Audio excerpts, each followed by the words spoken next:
Start the men's coxless 4 in lane 1, West Germany, Holland in lane 2, Australia in lane 3, 4 GDR, 5 New Zealand, and 6 Great Britain.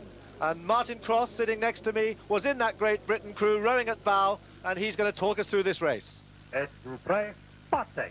One of the strongest fields in the championships for this race. Australia, the crew of the regatta in Lucerne, won in a new world record. They're in lane 3. Next to them, the East Germans in white, the Olympic and world champions. The Dutch crew on lane 2 on the far side. They came second in Lucerne, almost broke the world record.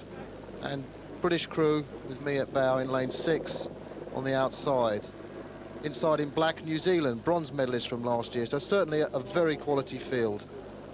Tactics at this stage for the British crew to get away cleanly, try and work on the technique.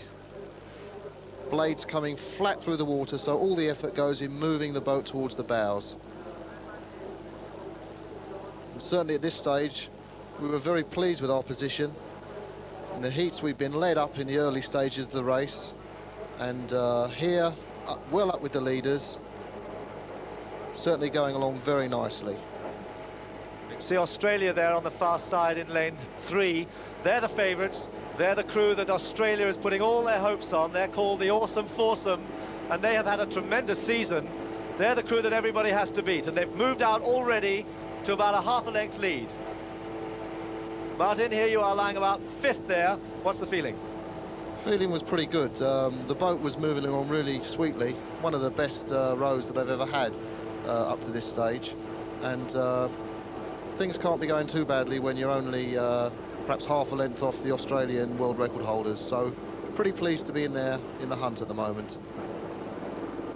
Australia looking very strong, sitting in front about a third of a length ahead, coached by a Melbourne school teacher. They've got very nice scent at the finish, but they're in lane 6. Martin, about 3/4 of a length down on the leaders, sitting in 3rd place. Yes, and I think we were just coming up to the 500-metre points at this part of the race, and looking to move on and move out. See the white boys there, 500 metres gone, and the 2-man in the boat in front of me, Peter Mulkerrins, is just beginning to call a push, which really should try and take us through the East Germans.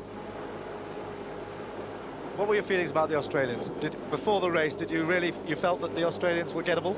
Before the championships, I thought the Australians were gettable, and possibly we had a chance of winning. But once I'd seen the Australians in the first race, it was probably them to win, and any one of 4 crews for bronze or silver medals. Well, it's terribly close here. It's really only about 3/4 of a length separating all the other crews. But Australia moving very, very nicely and clear of the field, nearly a length up now on East Germany. They go through the halfway point.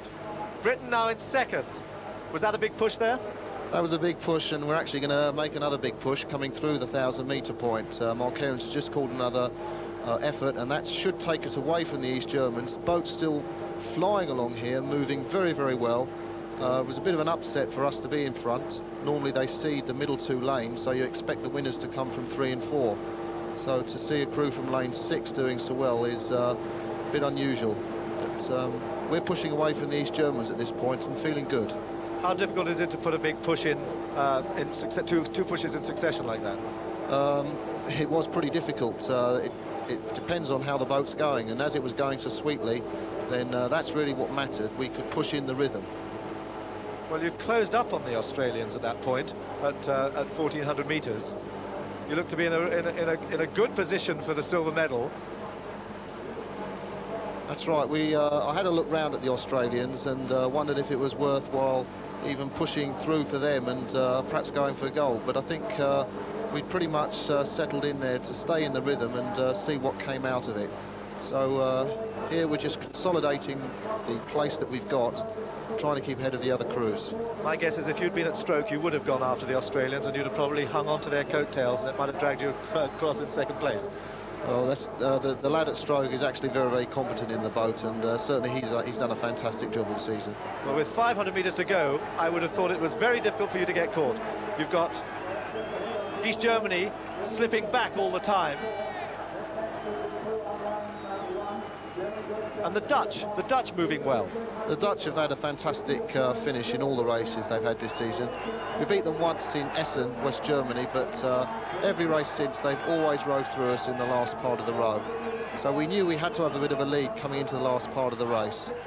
That was Nicholas Green, Michael Kay, Sam Patton and stroke James Tompkins in the Australian crew. They look as if they're going to get that gold medal. Coming up on the far side, it's Holland. Holland moving well, but it's Britain just hanging on to the tail there of the Australian crew for second place. Britain looking good for the silver medal. Australia, strong and powerful. They look unbeatable now in front of their home crowd. This is the crew that everybody in Australia wants to see win the gold medal. Britain still in second, but being pressed hard now. Holland moving up, but Australia dominant. Australia being cheered home by their home crowd. Very powerful, very strong, and that's Holland coming up now. It's Holland. Holland have moved past Great Britain. Great Britain falling back. Holland have moved into second place. Great Britain still hanging on in there. It's Australia half a length ahead of Holland. And in third place, GDR, Britain pushed back into fourth. New Zealand in fifth, and West Germany trailing in sixth place. What a great triumph from the home team, and what disappointment for Great Britain, who looked so sure to get that silver medal. What happened? I think legs disappeared at the end of the race is what happened. It was Australia. Champions coming home in front of their home crowd. Holland in second place. East Germany in third. Great Britain squeezed into fourth place. And New Zealand and West Germany bringing up the tail end. But what a great race. And what a great champion crew. 1990 world champions, coxless 4.